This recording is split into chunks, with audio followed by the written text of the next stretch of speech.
विद्यार्थियों, बीए तृतीय वर्ष की इस कक्षा में आपका स्वागत है। आज हम आपको आपके द्वितीय प्रश्न पत्र, जिसमें निबंध और नाटक पाठ्यक्रम में निर्धारित हैं, इसके अंतर्गत आज मैं आपको आधुनिक हिंदी निबंध के विषय में समझाएंगे। इस आधुनिक हिंदी निबंध में आपके पाठ्यक्रम में निम्नलिखित 10 निबंध संकलित हैं। पहला है जन साहित्य जनसमूह के हृदय का विकास है, ये बालकृष्ण भट्ट द्वारा लिखित है। दूसरा धर्म और समाज, इसके लेखक चंद्रधर शर्मा गुलेरी हैं।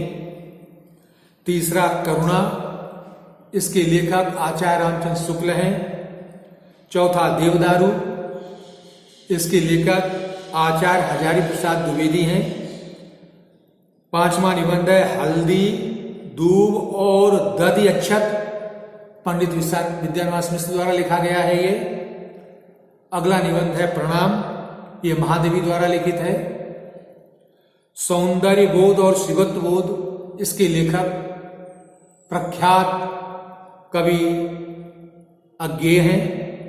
इंस्पेक्टर माता दीन चांद पर, इसके लेखक हरिशंकर परसाई हैं। भारतीय संस्कृति और राष्ट्र, इसके लेखक निर्मल वर्मा हैं। और 10वां निबंध है मधुर मधुर रसराज, ये कुबेरनाथ राय द्वारा लिखा गया है। तो ये 10 निबंध आपके पाठ्यक्रम में हैं।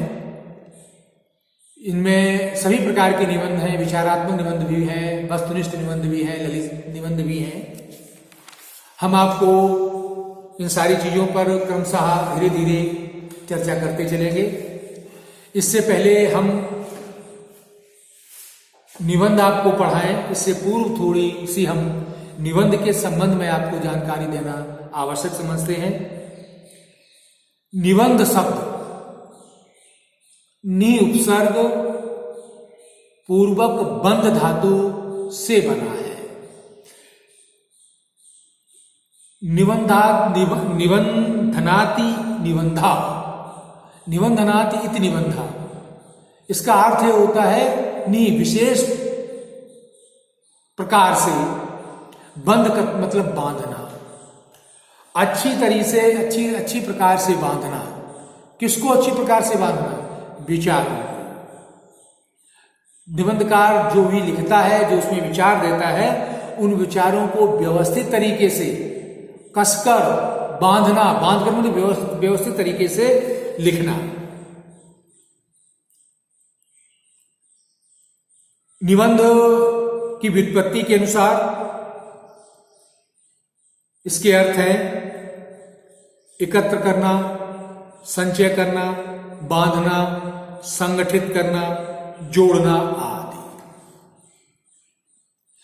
निबंध में विचारों को व्यवस्थित तरीके से कसकर मतलब अच्छी तरीके से, उनको व्यवस्थित तरीके से विचारों को पूर्वापर क्रम से विचारों को अच्छी तरह प्रस्तुत किया जाता है।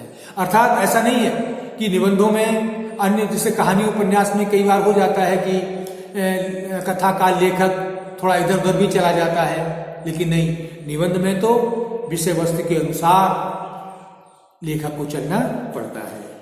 अंग्रेजी में निबंध के लिए ऐसे शब्द का प्रयोग होता है। आप लोगों ने सुना होगा, निबंध में निबंध के लिए ऐसे शब्द का प्रयोग करते हैं। तो शब्दार्थ की दृष्टि से निबंध का अर्थ है बच्चों कसा हुआ बंध, विशेष प्रकार से व्यवस्थित बंध, अर्थात वह रचना जिसमें विचारों को व्यवस्थित तरीके से प्रस्तुत किया गया है। निबंध को अगर देखें तो विभिन्न विद्वानों ने अपनी अपनी शब्दावली में परिभाषित किया है। हम कुछ प्रमुख विद्वानों के विचार आपके सामने प्रस्तुत कर रहे हैं। देखिए, डॉक्टर दशरथ ओझा ने लिखा है, निबंध एक रचना शैली है जिसमें लेखक किसी विषय पर व्यक्तिगत ढंग से विचार करता है। यह कहना है किनका? डॉक्टर दशरथ ओझा का। बाबू गुलाब राय जी कहते हैं, निबंध उस गद्य रचना को कहते हैं जिसमें सीमित आकार के भीतर किसी विषय का वर्णन या प्रतिपादन एक विशेष निजीपन, स्वच्छंदता, सौष्ठव और सजीवता तथा आवश्यक संगति और सभ्यता के साथ किया गया हो। क्या कहना चाहते हैं गुलाब राय जी? कहना चाहते हैं कि निबंध एक ऐसी गद्य रचना है जिसमें विचारों को स्वच्छंदता के साथ, सजीवता के साथ और एक निश्चित आकार में आवश्यक संगति, पूर्वापर क्रमबद्धता के साथ प्रस्तुत किया जाता है और लेखक को उसमें निजीपन, निजी विचारों को अभिव्यक्त करने की बराबर छूट देती है। लेकिन लेखक को एक आकार में, एक मर्यादा में, एक व्यवस्थित बंध में जो है निबंध लिखना पड़ता है। इसी तरह डॉक्टर गोविंद त्रिगुणायत कहते हैं, निबंध वह छोटा सा गद्य विधान है जिसमें निबंधकार जीवन या जगत से संबंधित किसी भी वस्तु या व्यक्ति के प्रति उद्भूत अपनी मानसिक और बौद्धिक प्रक्रियाओं की इस प्रकार निर्वाध अभिव्यक्ति करता है कि वह अधिक से अधिक रोचक, संवेदनशील और चमत्कार पूर्ण हो। क्या कहते हैं गोविंद त्रिगुणायत जी? कि यह गद्य विधान है, गद्य में लिखा गया जाता है निबंध, और इसमें लेखक अपने विचारों को अधिक से अधिक संवेदनशील होकर रोचक शैली में, व्यवस्थित क्रम में प्रस्तुत करता है। इसी प्रकार से पाश्चात्य विद्वानों ने भी निबंध के विषय में अपने विचार प्रस्तुत किए हैं।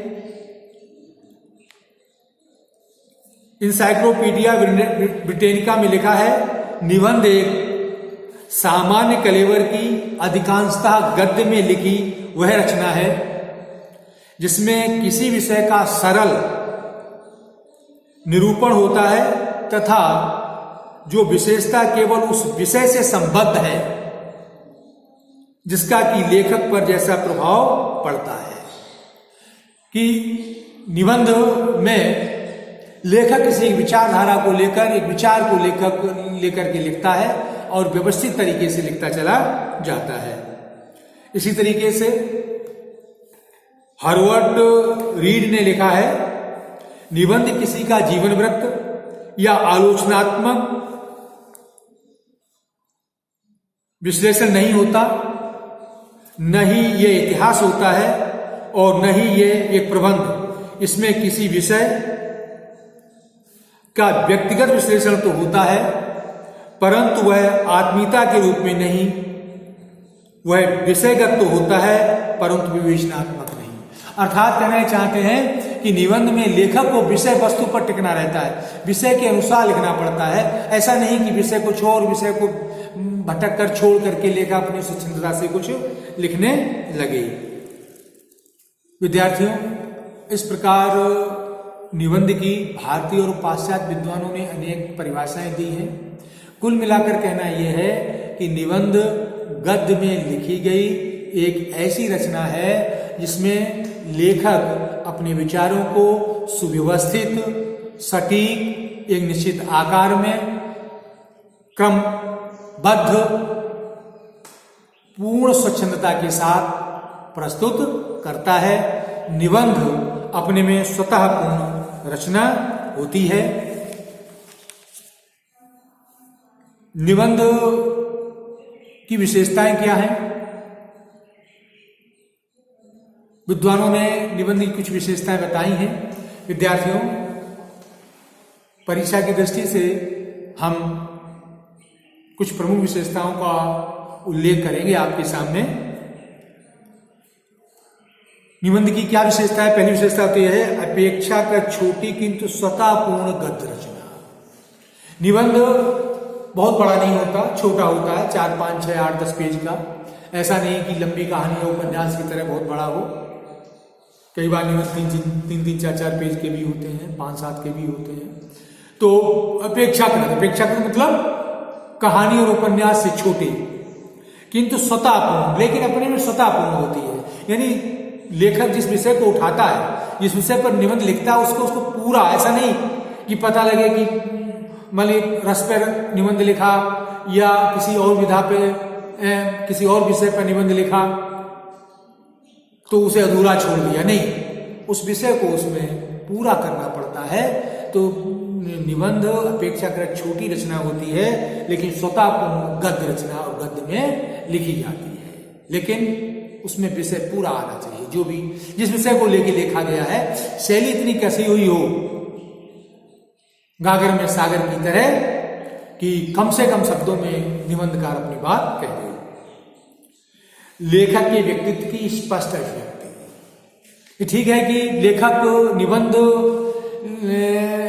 को विषय के अनुरूप लिखता है, विषय के अनुसार लिखता है, लेकिन लेखक के व्यक्तित्व की स्पष्ट अभिव्यक्ति भी होनी चाहिए। अर्थात निबंध में लेखक का व्यक्तित्व झलकना चाहिए, उसकी एक पहचान झलकनी चाहिए, लगना चाहिए। जैसे हम विद्यार्थियों आचार्य रामचंद्र शुक्ल के निबंध पढ़ते हैं तो पता लग जाता है कि शुक्ल जी का निबंध है। द्विवेदी के पढ़ते हैं तो पता लग जाता है कि यह शैली किसकी, द्विवेदी जी की है। या पंडित विद्यानिवास मिश्र के ललित निबंध पढ़ते हैं तो पढ़ते ही पता लग जाता है कि ये मिश्र जी की शैली है। क्यों? उसमें निबंध में लेखक का व्यक्तित्व झलकता दिखाई देता है। शुक्ल जी की शैली से हम परिचित हैं, कहीं से भी बीच में पंक्तियां कोई मिल जाती हैं या कोई सुना देता है, हम पढ़ लेते हैं तो जान जाते हैं कि ये निबंध जो है शुक्ल जी का होगा, ये द्विवेदी जी का होगा, ये मिश्र जी का होगा, क्योंकि उस निबंधों में उनका व्यक्तित्व झलकता है। तो लेखक का उसमें स्पष्ट व्यक्तित्व झलकना चाहिए, अर्थात लेखक की अपनी विशिष्ट शैली होनी चाहिए, जिससे पाठक को पढ़ते ही पता लग जाए। बस फर्क तो होता ही निबंध लेखक की स्टाइल, लेखक की शैली, लेखक का व्यक्तित्व भी उसमें झलकना चाहिए। रोचकता, सजीवता और जिंदा दली के साथ गंभीरता का निर्वाह किया गया हो। निबंध में रोचकता होनी चाहिए, रोचक हो, क्योंकि अगर निबंध रोचक नहीं होगा तो फिर पाठक का मन नहीं लगेगा, वो पढ़ेगा नहीं। तो निबंध रोचक होना चाहिए। जैसे आपने देखा आचार्य रामचंद्र शुक्ल के निबंध है, मनोवैज्ञानिक है उनके निबंध, मनोविज्ञान के धरातल पर लिखे गए हैं, लेकिन बड़े रोचक हैं। चाहे लोभ हो, चाहे प्रीति हो, चाहे करुणा हो, चाहे श्रद्धा और भक्ति हो, नहीं, बड़े रोचक हैं, उन पढ़ने में बड़ा आनंद आता है। ऐसे ही विद्यानिवास मिश्र के हैं हजार द्विवेदी का देवदारू निबंध आपके पाठ्यक्रम में है, कितना रोचक निबंध है, ललित निबंध के अंतर्गत आता है। तो उसमें रोचकता होनी चाहिए, सजीवता होनी चाहिए, जिंदा दली, मतलब उसमें एक जीवंतता का भाव होना चाहिए। लगना चाहिए कि लेखक इसमें हमें से कोई नई बात बड़ी जिंदा दली के साथ कह रहा है। हम आपको आगे पढ़ाएंगे तो पता लग जाए किस तरीके से देवदारू निबंध में आता है। हजार द्विवेदी कहते हैं कि लगने और लगने में अंतर होता है, लगने और होने में अंतर होता है। बहुत बड़ी बात है, कुछ चीजें हमें लगती हैं लेकिन होती नहीं। लगना यदि हो जाए तो बहुत बड़ा अंतर आ जाता है। तो इस तरीके से जो है पूरी सजीवता और जिंदा दली होनी चाहिए। औपचारिकता का अभाव तथा भावों और विचारों का संगम। निबंधों में औपचारिकता नहीं होनी चाहिए। विचारों और भावों का, विचार और भाव दोनों का संयोजन होना चाहिए, दोनों का समन्वय होना चाहिए। ऐसा नहीं कि विचार ही भावी होते चले जाएं, ऐसा भी नहीं भाव ही भावी होते चले जाएं, क्योंकि दोनों में से अगर कोई एक चीज हावी हो जाएगी तो वो निबंध सफल निबंध नहीं कहलाएगा। उनमें हृदय और बुद्धि दोनों का क्या होना चाहिए, समन्वय होना चाहिए, तभी वो व्यवस्थित निबंध कहलाएगा। हास्य और व्यंग के साथ भाषा विधान और विधान में चुस्ती होनी चाहिए। निबंध में जगह जगह हास्य और विनोद और व्यंग का भी भाव रहता है। आचार्य रामचंद्र शुक्ल के विषय में निबंधों में कई जगह हास्य और व्यंग मिलता है। एक जो कहते हैं लोभियों, पहलवानों, तुम थोड़े पतले हो जाते आदि आदि। तो व्यंग भी मिलता है, विनोद भी मिलता है। विनोद का मतलब थोड़ी हंसी से, मतलब कहना ये चाहते हैं कि निबंधों में व्यंग भी हल्का सा होना चाहिए, विनोद का भाव भी होना चाहिए, जिससे पाठक अच्छी तरह पढ़ता हुआ चले। और भाषा विधान और अर्थ विधान में चुस्ती। भाषा विधान अर्थात भाषा में कसावट होनी चाहिए, शिल्प रोचक होना चाहिए, शिल्प चुरुस्त दुरुस्त होना चाहिए, भाषा में सजीवता होनी चाहिए, भाषा में कसाव होना चाहिए, शब्दों का चयन बड़ी सावधानी से किया जाना चाहिए। क्यों? ये समस्त चीजें अगर निबंधों में होंगी तो निबंध निश्चित रूप से अच्छा बनेगा। तो ये प्रमुख चीजें मैंने आपको निबंध की विशेषताओं के रूप में बताई हैं। इनका निबंध में निर्वाह होना आवश्यक माना गया है। इन्हें हम चाहें तो निबंध के तत्वों के रूप में भी कह सकते हैं। निबंध कार को निबंध लिखते समय इन बातों पर निश्चित रूप से ध्यान देना होता है, उसे ध्यान देना भी चाहिए। जब इन चीजों को ध्यान में रखकर कोई निबंधकार लिखता है तो निबंध उसका अपने में स्वतःपूर्ण और रोचक, आकर्षक, विषय वस्तु को स्पष्ट करने वाला, भाषा और वस्तु, शिल्प और भाषा, इन समस्त दृष्टियों से वह ऐसे निबंध अच्छे होते हैं, उत्कृष्ट होते हैं, पाठकों को अपनी तरफ आकर्षित करते हैं। तो विद्यार्थियों, मैंने आपको इस कालांश में निबंध का सामान्य परिचय दिया है। एक बार आप पुनः समझ लें। निबंध शब्द में नी उपसर्ग, बंध धातु और ल्युट प्रत्यय है। निबंध का अर्थ होता है कसा हुआ, व्यवस्थित, अर्थात विचारों को व्यवस्थित तरीके से प्रस्तुत करना। निबंध एक ऐसी रचना है जिसमें लेखक गद्य में अपने विचारों को व्यवस्थित, सुगठित और क्रमबद्ध होकर के निश्चित आकार में विषय वस्तु को स्पष्ट करते हुए प्रस्तुत करता है। निबंध स्वतः पूर्ण रचना होती है, गद्य में लिखी जाती है। तो विद्यार्थियों, मैंने आपको इसमें निबंध का स्वरूप ये स्पष्ट किया। निबंध के स्वरूप के अंतर्गत आपने देखा कि भारतीय और पाश्चात्य विद्वानों ने अनेक परिभाषाएं दी हैं, लेकिन उन सब का निष्कर्ष यही है कि निबंध एक विचारों की दृष्टि से व्यवस्थित रचना होती है। निबंध की कुछ विशेषताएं हैं, वो मैंने आपको बताई हैं। अब हम अगली कक्षा में आपको निबंध के प्रकार बताते हुए निबंध के उद्भव विकास पर प्रकाश डालेंगे और उसके पश्चात हम आपको जो आपके पाठ्यक्रम में निबंध हैं उन निबंधों को हम आपको समझाएंगे, निबंधकार की शैली के विषय में बताएंगे। तो आज इस कक्षा में अभी इतना ही। कल पुनः हम आपके सामने आते हैं। तब तक के लिए